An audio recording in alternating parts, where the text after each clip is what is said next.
नमस्कार, मैं हर्षित तिवारी। अभय न्यूज के 2 अगस्त सोमवार दोपहर के बुलेटिन में आप सभी का स्वागत करता हूं। आइए देखते हैं अभी तक की ताजा खबरें। इस बुलेटिन के प्रायोजक हैं आर के निवास बाय आर के डेवलपर्स। शानदार घर खरीदें अब अपने बजट में। सावन के दूसरे सोमवार को बाबा महाकाल के दरबार में भक्तों का रेला उमड़ पड़ा।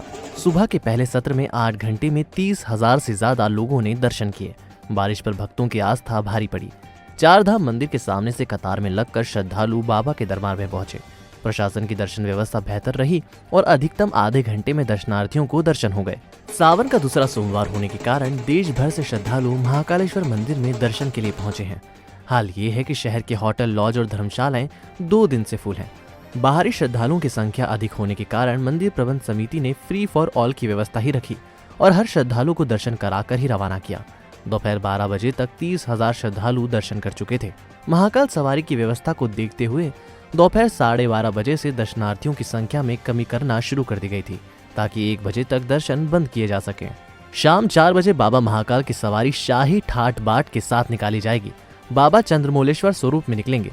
सवारी महाकाल मंदिर से हरसिद्धि चौराहा होते हुए रामघाट जाएगी। सवारी में हाथी पर मनमहेश। श्रावण मास में श्रद्धालुओं का यहाँ काफ़ी आस्था है और काफ़ी लोग यहाँ दर्शन के लिए आते हैं बाबा के। उसके अनुरूप हम लोगों ने जो पिछला सोमवार है उसमें जो आकलन हुआ था उसके अनुरूप फिर हमने एक अलग व्यवस्था प्लान की थी जिसमें आप लोग देख रहे हैं सभी श्रद्धालुजन सुविधाजनक तरीके से और सुरक्षा के साथ दर्शन करें। ये हमारा मूल उद्देश्य रहा है। कोविड के नियमों के अंतर्गत क्योंकि सवारी में बाकी लोग शामिल नहीं हो सकते हैं तो जो परंपरा का निर्वहन करने के लिए बाबा की सवारी उसमें उसी स्वरूप में निकलेगी, लेकिन आम जन के लिए वो मार्ग बंद है। दर्शन बहुत अच्छे हुए। महाकाल में बहुत अच्छी व्यवस्था रही। बहुत अच्छे से दर्शन करके हम नीचे आ गए। लाइन में लगने के बाद मुश्किल से आधा पौन घंटा लगा होगा। आधा पौन घंटा में रुके नहीं, कहीं आराम से आए। खूब अच्छे से दर्शन हुआ। पौने घंटे के अंदर दर्शन मिल गया भगवान की दया से। भगवान भोले की बहुत बड़ी कृपा हम लोगों को बहुत अच्छा। श्रावण के मास में हम लोगों को दर्शन मिला भगवान का, बाबा का। और यहाँ की व्यवस्था भी अच्छी है। फटाफट बहुत अच्छी व्यवस्था, बहुत अच्छा लगा।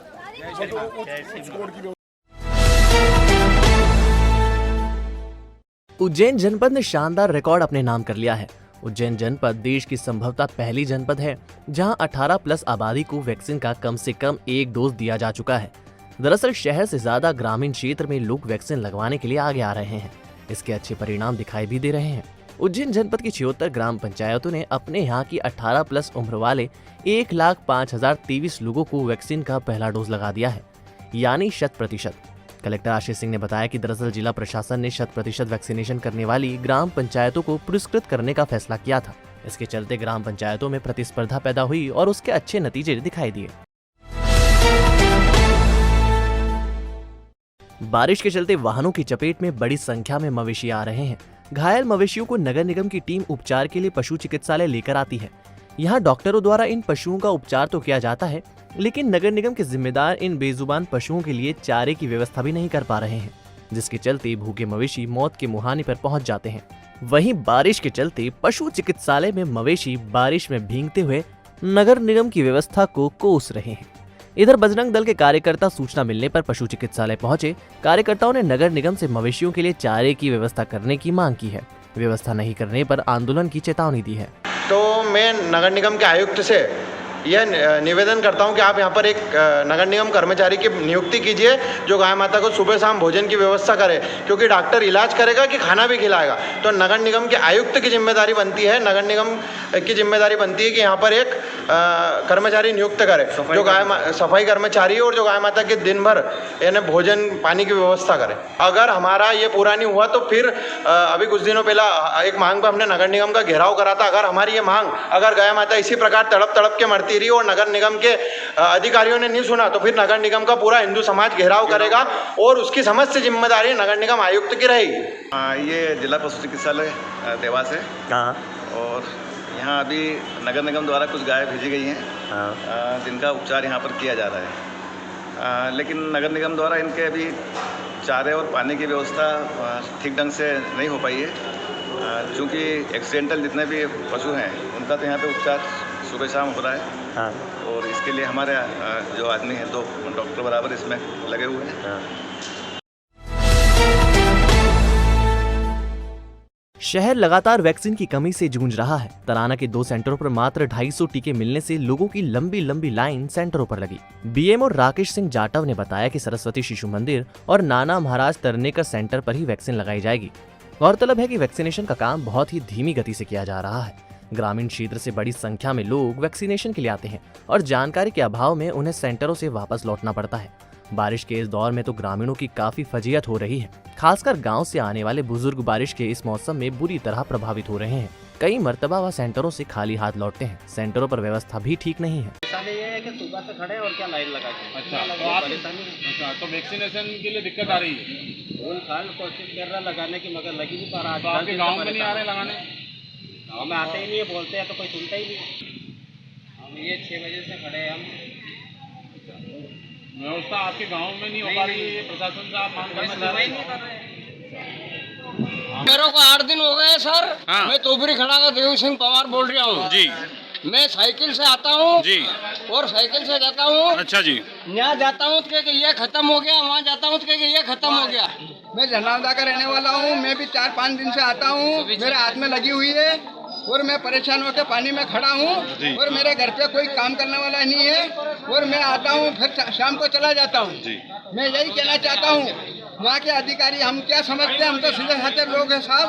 हमारे गांव में भी आते हैं तो यही जो अभी हमारे दोस्तों ने कोई ये बात सुनाई, ये बात बिल्कुल राइट है। वहाँ गांव में भी अपने अपने वालों को लगा देते हैं और उनको कह देते हैं आपने आना, अभी ये खत्म हो गई है। अब आप चलिए, क्या हुआ? वैक्सीनेशन नहीं हुआ अभी तक? आप कहाँ से आए माता? सेकंड डोज है आपका कि फर्स्ट डोज? पहला फेज है ना। ये देखो, आपको सबसे बुजुर्ग महिला बताते हैं, इनके लिए भी अभी यहाँ कोई व्यवस्था नहीं है। नगर पालिका पे पानी गिर रहा है, कम से कम टेंट वगैरह की व्यवस्था होनी चाहिए। यहाँ पर देर से आए हुए लोगों के लिए कुछ खाने पीने की व्यवस्था होनी चाहिए। यहाँ कुछ भी व्यवस्था नहीं है, आदमी परेशान हो रहा है। तो मतलब आप कहाँ से आए? कोबरी खेड़ा से। तो वहाँ तो लग रहा है, पिछली बार आए थे आप? पहली चक्कर आए। तराना में बदस नायब तहसीलदार सोनम भगत के पति तरुण भगत का इंदौर में एक सड़क हादसे में निधन हो गया। तरुण मित्रों के साथ कार से जा रहे थे। अचानक सामने एक गाय आ गई। गाय को बचाने में कार पलटी खा गई और तरुण गंभीर घायल हो गए। उन्हें उपचार के लिए अस्पताल ले जाया गया, जहां उनकी मौत हो गई। तरुण की मौत की सूचना मिलते ही तराना के प्रशासनिक अमले में शोक की लहर फैल गई। सावन में शहर में रिमझिम बारिश का दौर जारी है। गुरु पूर्णिमा से शुरू हुआ ये सफर अब तक चल रहा है। सोमवार को भी सुबह से ही बारिश का दौर शुरू हुआ, जो शाम तक जारी था। बारिश के कारण बाजारों में भीड़ नहीं रही, लेकिन किसानों के चेहरे खिले हुए हैं। अच्छी बारिश से सोयाबीन की फसल लहलहा उठी। इस बार सोयाबीन के भाव तगड़े चल रहे हैं और किसानों को उम्मीद है खरीफ की यह फसल ठीक निकली तो वह मालामाल हो जाएंगे। सावन के दूसरे सोमवार पर भक्तों में काफी उत्साह देखा गया। आधी रात से ही शिव मंदिरों में भक्त उमड़ पड़े। भोले के दरबार में भारी भीड़ रही। दुर्गापुरा क्षेत्र स्थित शिव दुर्गा मंदिर में भक्तों की आवाजाही रात 3 बजे से ही शुरू हो गई थी। मंदिर खुलते ही साफ सफाई की गई और शिवलिंग की पूजा की गई। मंदिरों में भोले के भक्त झूमते गाते और जयकारे लगाते नजर आए। मंदिर जय महाकाल के जयकारों से गूंजता रहा। सांसद अनिल फिरोजिया एवं जिला अध्यक्ष बहादुर सिंह बोरमुंडला ने मोदी सरकार की उपलब्धियां प्रेस कॉन्फ्रेंस में बताई। फिरोजिया एवं बोरमुंडला ने बताया कि केंद्रीय स्वास्थ्य मंत्रालय ने मेडिकल कोर्स में ओबीसी को 27% और आर्थिक रूप से कमजोर आय वर्ग के लिए 10% आरक्षण का कोटा जारी कर दिया है। इससे इस साल 1500 ओबीसी विद्यार्थी एमबीबीएस और 2500 विद्यार्थी पीजी में भाग ले सकेंगे। ईडब्ल्यूएस कोटे में 550 लोगों को फायदा मिलेगा। यह आरक्षण केंद्रीय शैक्षिक संस्थानों में भी लागू कर देने से दोनों वर्ग के लोगों को लाभ मिलेगा।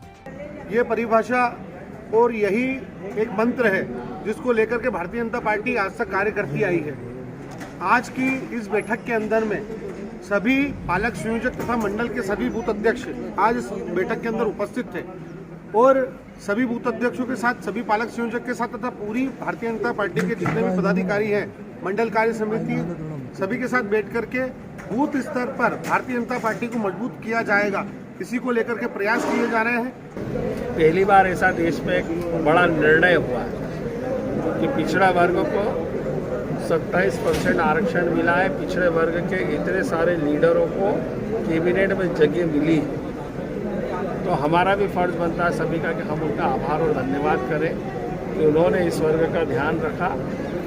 और कहीं न कहीं ये निर्णय देश हित में है और देश को एक नई दिशा देने का काम माननीय नरेंद्र मोदी जी ने किया।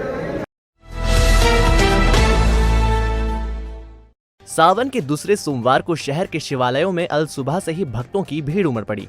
बारिश के बावजूद भी बड़ी संख्या में शिवालयों में भोलेनाथ के भक्त पहुंचे और आशीर्वाद लिया। पुराना बस स्टैंड स्थित अति प्राचीन मनकामनेश्वर महादेव मंदिर में भोलेनाथ को भक्तों ने बील पत्र एवं जल अर्पित किया। महिलाओं के साथ पुरुष भी भक्ति करते नजर आए। श्री मनकामनेश्वर महादेव मंदिर पुराना बस स्टैंड सावन का दूसरा सोमवार है। श्रद्धालु दर्शन करने आ रहे हैं और ज़्यादा भीड़ भी नहीं हो रही है। शासन की गाइडलाइन के अनुसार मास्क लगाकर अंदर प्रवेश दे रहे हैं। ये मनकामनेश्वर मंदिर है, पुराना बस स्टैंड स्थित, बहुत प्राचीन मंदिर है। यहाँ पे करीबन मेरे को आते आते यहाँ 28 से 30 वर्ष हो गए हैं। हर सोमवार को बाबा के दर्शन करने आता हूँ यहाँ पे। ये सावन का दूसरा सोमवार है और बाबा ने मेरी बहुत सारी मनोकामना पूर्ण करी है। पूजन सावन के महीने में बहुत बड़ा महत्व रहता है भोलेनाथ की पूजा करने के लिए। जैसे श्रावण की पूजन करने के लिए बहुत बड़ा महत्व है। धर्म पुण्य जीवन के लिए बहुत अच्छा रहता है। तो आपने देखा हमारा बुलेटिन। आपको हमारा बुलेटिन कैसा लगा, इसका फीडबैक कमेंट सेक्शन में जरूर बताइएगा। कल फिर मिलेंगे नए बुलेटिन के साथ। नमस्कार।